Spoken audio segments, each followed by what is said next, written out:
नमस्कार, मैं आखिड़ा पंचनामे में आप सभी का स्वागत है। मैं हूं सुमित। हफ्ते का आखिरी कारोबारी सत्र भारतीय बाजारों में एक अच्छी खासी बिकवाली आज के सत्र में देखने को मिली। करीब 300 अंकों की फॉल निफ्टी में। निफ्टी बैंक करीब आधा % नीचे रहा, बल्कि जबकि रिकवरी भी आई वहां पर। सेंसेक्स में एक बिकवाली थी, मिड कैप इंडेक्स में बिकवाली थी। बहुत ज़्यादा इंटेंसिटी की तो नहीं थी, लेकिन हाँ, मिड कैप इंडेक्स 1% नीचे और स्मॉल कैप इंडेक्स में भी करीब 1% के आसपास का फॉल था। आज फॉल था पीएसयू बैंक्स में, ऑटो में, आईटी में, जहाँ पे एक अच्छी खासी बिकवाली थी। प्राइवेट बैंक सपोर्ट कर रहे थे और बहुत हद तक फार्मा, जहां पर एक अच्छी बाइंग देखने को मिली। लेकिन अदरवाइज मार्केट्स के अंदर आज थोड़ी सी वीकनेस प्रिवेल करते हुए दिखाई पड़ेगी ओवरऑल मार्केट्स के अंदर ही।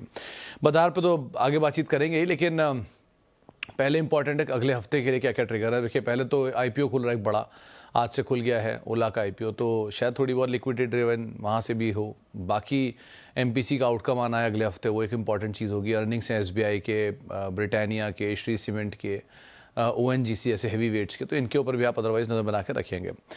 चलिए, सवाल जवाब का सिलसिला शुरू कर लेते हैं और बातचीत कर लेते हैं कुछ सवालों को लेकर जो कि अलग अलग माध्यमों से आते हुए दिखाई पड़ रहे हैं। सबसे पहले सवाल जो मेरे पास आए हैं उनमें कुछ सवालों के लिहाज से अगर देखा जाए, हाँ, तो सबसे पहला सवाल आया है मेरे पास कि good evening Sumit sir, PCBL में अब भी फ्रेश एंट्री कर सकते हैं क्या for long term? Naveen sir, देखो, जब लॉन्ग टर्म की बात होती है तो एक दिन, 2 दिन या एक थोड़े से मूव का इतना इम्पैक्ट नहीं आता। इम्पॉर्टेंट है क्योंकि इसमें एक बड़ा केपेक्स ईयर मार्क्ड है ऑलरेडी। 3,000 करोड़ रुपए के आसपास का एक्विजिशन है जो कि इन्होंने पहले किया था पुणे बेस्ड कंपनी का। वो एक्विजिशन का इम्पैक्ट स्लोली एंड स्टेडली आना शुरू होगा।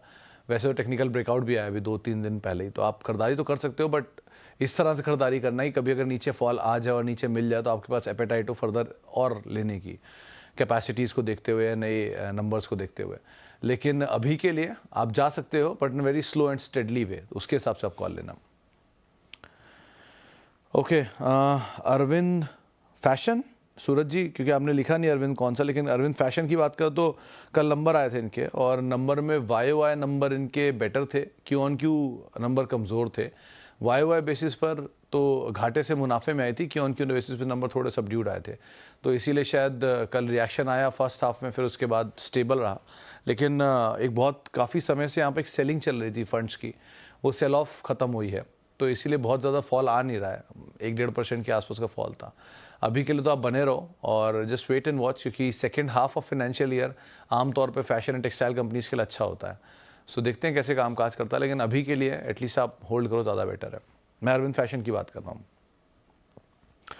ओके, इसके अलावा जुबिलेंट इंग्रेविया बाइंग प्राइस पर आया है after 2 years, what to do now? Manish sir, अगर किसी को याद हो तो जुबिलेंट इंग्रेविया वो स्टॉक है जिसमें बहुत साल पहले जब ये नीचे आया था तो एक ही लेवल मैंने दिया था कि 379 शायद स्टॉप लॉस था उस समय का।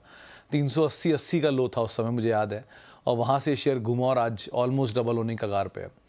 सो अभी आप बने रहो, क्योंकि इसमें एक बड़े सीडीएमओ ऑर्डर की उम्मीद बाजार लगा रहा है, और वो ऑर्डर अगर आता है तो इनके लिए एक बड़ा ट्रिगर बनेगा। दूसरा, वैसे भी एक ग्रुप बहुत लंबे समय की कंसोलिडेशन के बाद चलना शुरू हुआ है।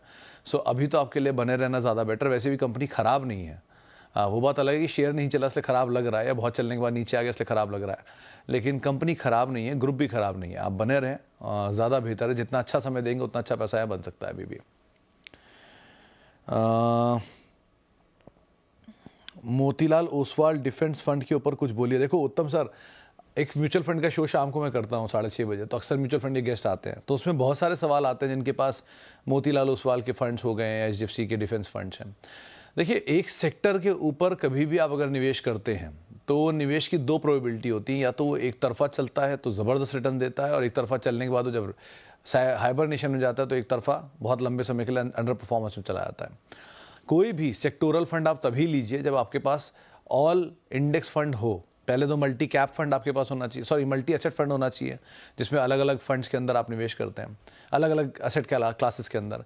फिर आपका मल्टी कैप फंड होना चाहिए, जिसमें आप large cap, mid cap funds में, या फ्लेक्सी कैप कह लिए चलिए, उसमें डालते हैं आप।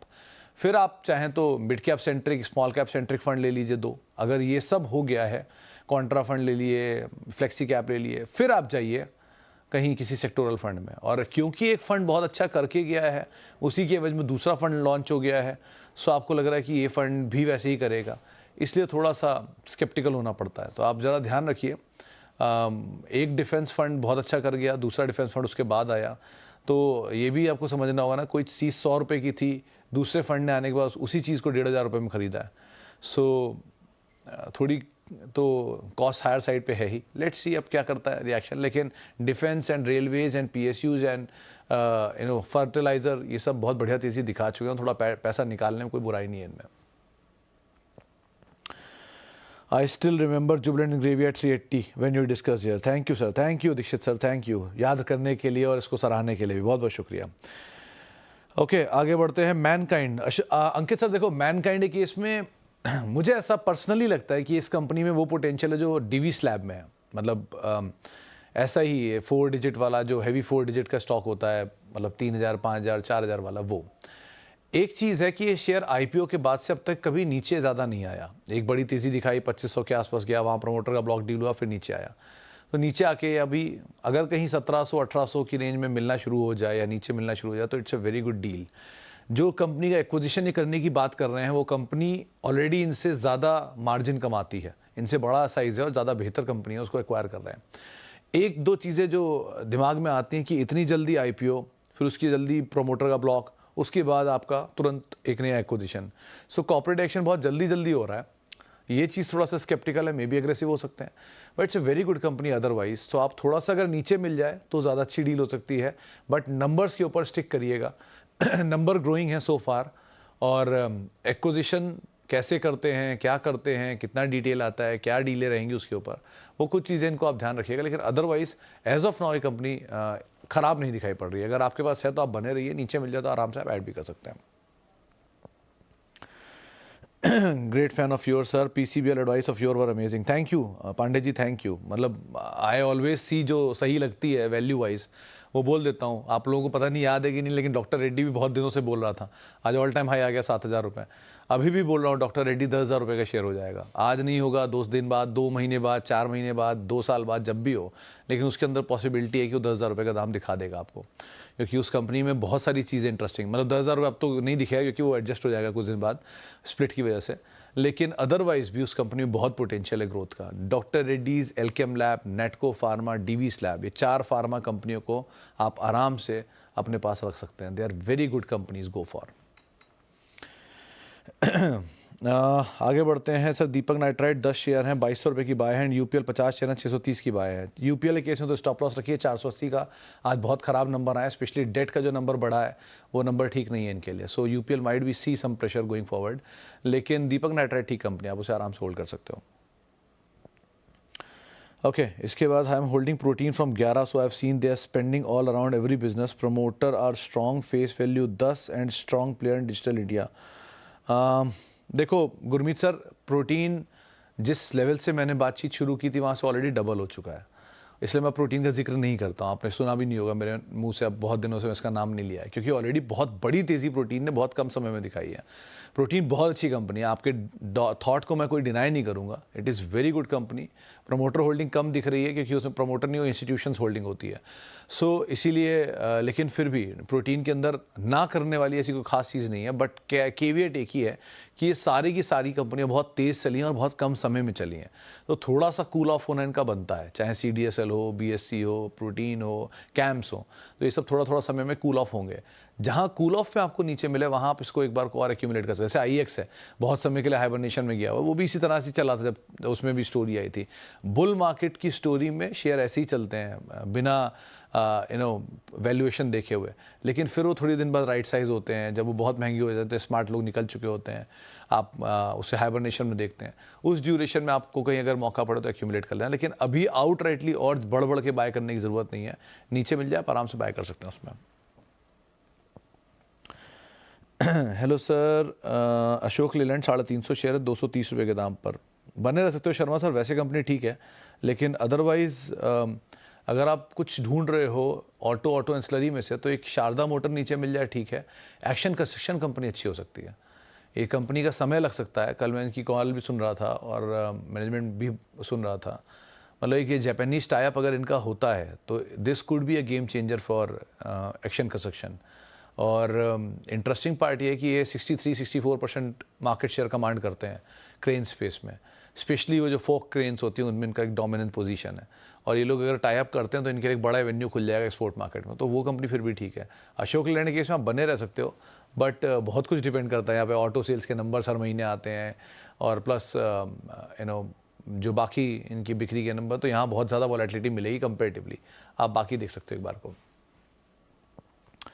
वॉल्यूम का मतलब क्या होता है और रेड ग्रीन वॉल्यूम बार? देखो सर शशांक सर, वॉल्यूम का मतलब होता है कि जो माल आप बेच रहे हो, कोई भी चीज़ अगर मान लीजिए 100 गाड़ियाँ बेची है तो 100 इज़ द वॉल्यूम, और वो गाड़ियाँ अगर मान लीजिए 5 लाख की गाड़ी है तो 5 लाख इंटू 100 जो आएगा वो आएगा net sales. So volume into realisation then comes your net sales, उसके हिसाब से होता है। वॉल्यूम अलग अलग जगहों पर डिपेंड करता है। क्या वॉल्यूम ग्रोथ आप जो देखते हो, ये HUL की 8% ग्रोथ आई या मैरिको की ग्रोथ आई, ये वॉल्यूम ग्रोथ है, ये वॉल्यूम का नंबर नहीं है, वॉल्यूम का ग्रोथ है कि पिछले साल के मुकाबले कितनी वॉल्यूम ग्रोथ है, वो ग्रोथ का नंबर होता है। तो सब छोटे छोटे टर्मिनोलॉजी हैं, इनके अंतर अलग अलग होते हैं। वॉल्यूम जो आप नंबर ऑफ बेच रहे हो माल, वॉल्यूम ग्रोथ मतलब उस नंबर ऑफ जो बेचा है माल उसकी ग्रोथ पिछले साल के एवरेज में कितनी है, एंड सेल्स यानी कि उस ग्रोथ को अगर आप पर प्रोडक्ट की कॉस्ट के हिसाब से बेचोगे तो रियलाइजेशन। जैसे हम कारोबार में देखते नहीं, इतनी यूनिट हमने बेची वो वॉल्यूम हो गया, इतनी यूनिट इतने रुपए बेची तो सेल्स हो गई, simple. Thank you sir, any stock that is good to add now? Doctor Reddy's, Divi's lab, नहीं डीवीस तो एक बार को चलो बैकफुट पे भी रख दो, doctor Reddy, Alkem lab, नेटको pharma, action construction and CEAT, ये 5 स्टॉक्स के ऊपर आप नज़र रखिएगा। ये पाँचों के पाँचों में सबसे सस्ते वैल्यू में मिलेगा आपको CEAT, then comes Reddy's, then comes Alkem और नेटको।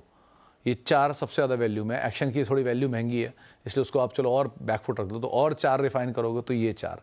आप फार्मा के इसमें 3 नाम हैं और एक नाम आपका टायर स्पेस से, तो सीएट में एक अच्छी स्टोरी बन सकती है, आप उसको देख सकते हो। Otherwise your thoughts on craftsman automation? Sir मेरे ख्याल से क्राफ्ट्समैन बने रह सकते हो, but the story would be a bit longer, उसके हिसाब से काम करना है इसमें। सर जी एक नमस्ते, एक पोर्टफोलियो में कितने शेयर होने चाहिए? मेरे पोर्टफोलियो में 29 डिफरेंट शेयर हैं। जैन साहब बहुत साफ बात है, पोर्टफोलियो उतने होने चाहिए जितने आप संभाल पाएँ, मैनेज कर पाएँ। फ्री के शेयर हैं तो आप 229 या 290 भी रख लीजिए, लेकिन अगर फ्री के नहीं हैं, आपके वो वाले शेयर नहीं है जो फ्री के आपने निकालते चले जा रहे हो, तो वो शेयर हैं जिनकी कॉस्ट अभी निकली नहीं है, तो आप 29 बहुत बड़ा नंबर है।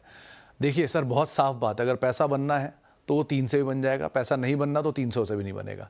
सो उस हिसाब से काम करिए। नंबर ऑफ शेयर बढ़ाने से पॉसिबिलिटी ऑफ लॉस बढ़ती है, पॉसिबिलिटी ऑफ गेन ज़्यादा नहीं बढ़ेगा, क्योंकि आप एक से गेन करोगे दूसरे में चला जाएगा। सो आप stick to one story, focus on one story और few stories and then accordingly work on it. या आप इकट्ठा करते जाइए, वो फ्री के शेयर इकट्ठे हो रहे हैं, फिर तो बात ही अलग है कि आपके 100% गेन है, आपने कॉस्ट निकाल ली, फ्री के शेयर है, फिर तो आप 100 या 500 शेयर भी रख लो। बट थोड़ा सा बैलेंस करने की ज़रूरत होती है, लार्ज कैप का ब्लेंड, मिड कैप का ब्लेंड एंड स्मॉल कैप का ब्लेंड। सिस्टमैटिक वे में चलिए, वो ज़्यादा बेहतर रहेगा। और फिर बाकी हर स्टोरी प्रोमिनेंट लगती है बुल मार्केट में। बुल मार्केट में स्टोरी ही बिकती है सर, उसके हिसाब से काम होता है। बियर मार्केट में वैल्यूएशन भी नहीं बिकते हैं, तो इस चीज़ का ध्यान रखिए। बुल मार्केट है अभी आपको हर चीज़ बहुत आगे आगे की और बहुत अच्छी अच्छी सुनाई पड़ेगी। बियर मार्केट में उस समय की स्टोरी को भी कोई लेने को तैयार नहीं होता है। चलिए एनीवेज अभी के लिए फ़िलहाल इतना ही। अब आप लोगों से मुलाकात होगी अगले हफ्ते, थोड़े विलंब से होगी लेकिन अगले हफ्ते मुलाकात होगी। और आप मेरे साथ जुड़ सकते हैं @सुमित रिसर्च मेरा ट्विटर हैंडल है, सोशल मीडिया हैंडल है। किसी भी निवेश से पहले अपने वित्तीय सलाहकार की राय आप लोग ज़रूर ले लें। और CNBC आवाज़ के यूट्यूब, फेसबुक, इंस्टा पेजेस पर आप जुड़ सकते हैं, फीडबैक दे सकते हैं, सवाल पूछ सकते हैं। फिलहाल के लिए इतना ही, नमस्कार।